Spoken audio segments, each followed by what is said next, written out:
E aí, galera?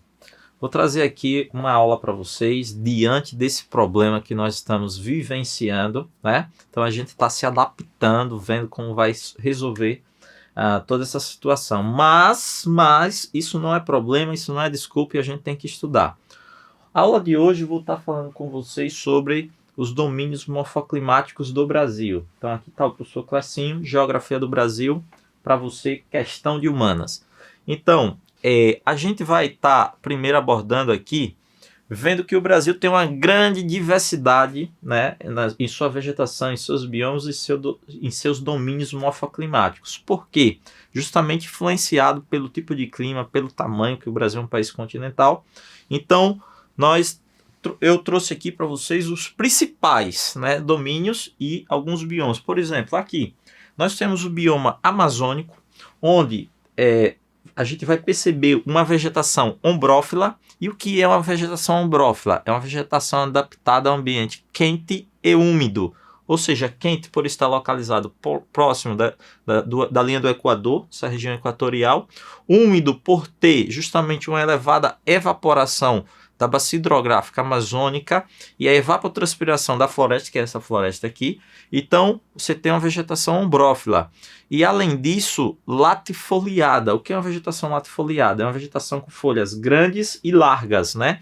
Então, tá aqui um exemplo. Nós temos aqui uma vegetação de grande porte, onde as árvores chegam a atingir 60, 70, 80 e recentemente foi descoberto que nós temos árvores de 90 metros de altura, gente. E aqui outra característica, que essa vegetação, ela se desenvolve em uma região de rios que sai fazendo essas curvas. Essas curvas elas são chamadas de meandro. Então, também nós temos os meandros aqui no meio. Essa vegetação é uma vegetação densa, fechada, uma mata fechada que alguns locais no interior não conseguem nem ver a luz do sol lá em cima. Quando você está aqui embaixo, dentro da floresta, você não consegue, né? Porque a copa das árvores elas são extremamente fechadas. Então aqui nós temos o domínio amazônico desenvolvido onde? No clima equatorial da região norte. Além disso, nós trouxemos para vocês aqui o domínio de mares de morros, que fica no litoral brasileiro. Então, por que mares de morros? Porque a gente tem uma vegetação, né, que desenvolve sobre um relevo de colinas convexas. E a vegetação é a Mata Atlântica. Isso aqui é exclusivo. Clecinho tirou essa foto aqui no Mata Atlântica para vocês entenderem melhor. Então, a Mata Atlântica também é uma vegetação ombrófila e latifoliada, folhas grandes e largas e adaptadas a um ambiente quente e úmido.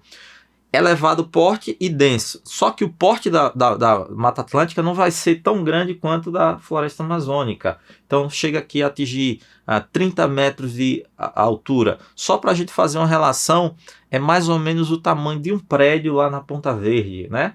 Inclusive nós temos esse gabarito, que é para não... Os prédios de Maceió, eles não podem ultrapassar a copa das árvores de 30 metros, que é a média aqui da nossa cidade, tá certo? Então aqui nós temos a Mata Atlântica, que, por sinal, foi o bioma mais devastado do Brasil, isso em decorrência de todo o processo histórico, né?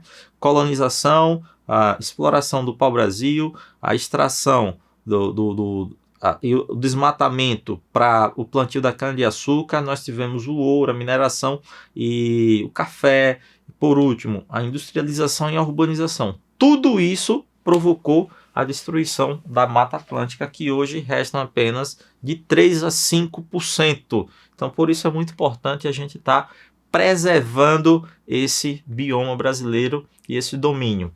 Aqui no Centro-Oeste nós vamos encontrar o Cerrado. Então, essas duas imagens aqui correspondem ao Cerrado, que possui uma vegetação herbácea. E o que é isso, professor? É uma vegetação, que tem seu tronco e seus galhos retorcidos, sua casca grossa, sua raiz profunda. É uma vegetação de médio porte, então chega a atingir seus 15, 20 metros. É esparsa, existe um espaço entre um vegetal e outro, diferente da Mata Atlântica e diferente da Amazônia, né? Outra coisa, é um vegetal tropófilo. O que é isso? Porque o cerrado ele é adaptado ao ambiente, um momento seco e um momento úmido. Então você vai ter uma vegetação tropófila, né? Aqui essa imagem é muito importante. Ela também é chamada de savana brasileira, por ter características parecidas com a savana africana. E aqui a gente já tem o desenvolvimento de um outro tipo de vegetal, que são as gramíneas, né? Então você tem a vegetação herbácea e as gramíneas, que é uma vegetação como se fossem umas gramas, né? O cerrado aqui é chamado de hotspots. O que é isso? É um vegetal com uma grande biodiversidade e que vem sendo devastado no mundo. Devastado pelo quê? Pela agropecuária aqui no Brasil, né? Então nós temos o plantio de soja, o algodão e o desenvolvimento principalmente da atividade pecuarista. Então o gado, a criação de gado vem avançando muito pelo cerrado, que vem devastando, e isso é um problema brasileiro, né? As queimadas também a gente não pode esquecer. E a gente vai dar continuidade e vamos falar agora da caatinga. A caatinga nós encontramos aqui no sertão nordestino. É uma vegetação xerófila ou xerófita, que é uma vegetação adaptada aos ambientes secos, né? Então nós encontramos o xerófilo ou xerófito, onde nos desertos, mas no caso do Brasil é exclusivamente brasileiro esse bioma aqui. E aí eu trouxe duas imagens exclusivas nossas. Quem tirou essa imagem aqui? Daniel, provado de medicina. Ele estava no sertão. Professor, lembrei do senhor, tirou essa imagem. Essa outra aqui, Simone, tirou essa foto para mim lá de Delmiro Gouveia, aprovado em biologia na UFAL. Então ela gostou. Professor, estou aqui, Delmiro, no sertão, lembrei do senhor. Então, qual a característica da caatinga? Então, são as cactáceas. Cactáceas é o maior exemplo. Então, é uma vegetação de pequeno porte, por ter uma baixa pluviosidade, a casca grossa, a raiz profunda. E aí, o que é que acontece? As folhas, elas têm formato de pontas, de espinhos, né? Por quê? Porque atrofiou e aí não conseguiu desenvolver. Tudo isso é uma forma de sobreviver a esse ambiente extremamente seco, né? Então, por isso que é chamado de vegetação xerófila ou xerófita. Muito abordado no Enem, muito cobrado. Por quê? Porque a gente tem uma infinidade de possibilidades de abordagem. A gente tem autores, escritores, a gente tem músicos, né, compositores que trazem essa discussão da caatinga. Então é muito importante vocês conhecerem esse bioma e vocês aprenderem, né? A gente tem escritores como Graciliano Ramos, João Cabral de Melo Neto, nós temos músicas de Luiz Gonzaga, Dominguinhos, então tudo isso e outros, né, tantos outros do Brasil que saem abordando esse importante bioma do Brasil e principalmente da nossa região e que nós temos também aqui no estado de Alagoas.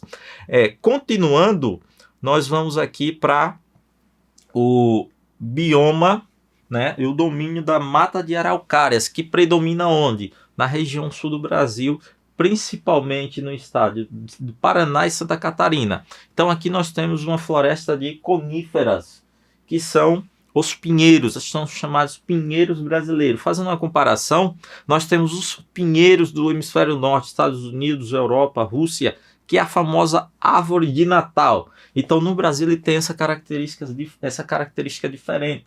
Então essa foto aqui, essas fotos, tudo exclusivo.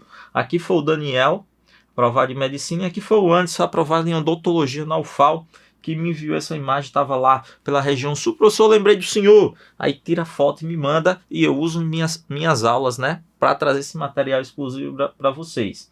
A mata de araucária também sofreu um intenso processo de desmatamento. Por quê?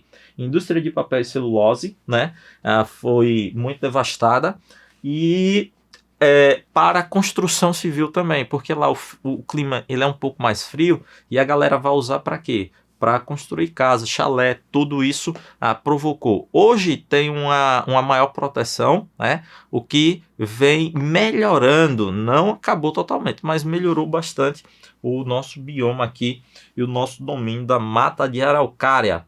Continuando, nós temos aqui na região sul do Brasil os pampas gaúchos, que você pode encontrar como campos ou pradarias.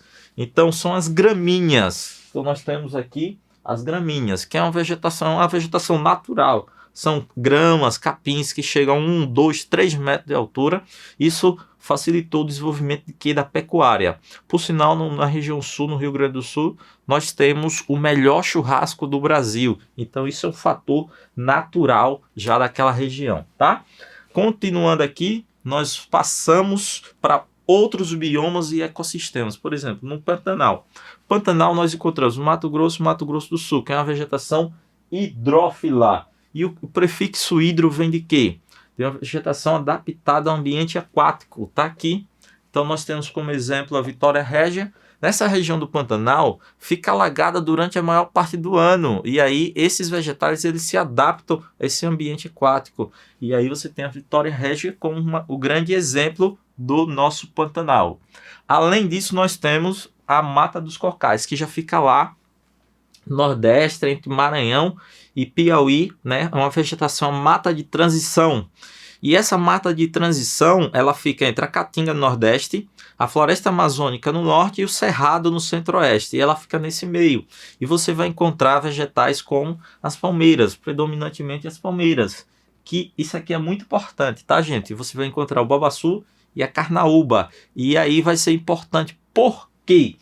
Porque existe toda uma cadeia produtiva nessa região a partir dessas características. Então, por ter essas palmeiras, coqueiros, né? Aí por isso que deu o nome de Mata dos Cocais. E aí a gente vai encontrar lá o quê? O babaçu, a carnaúba, e que hoje é muito importante para construção civil.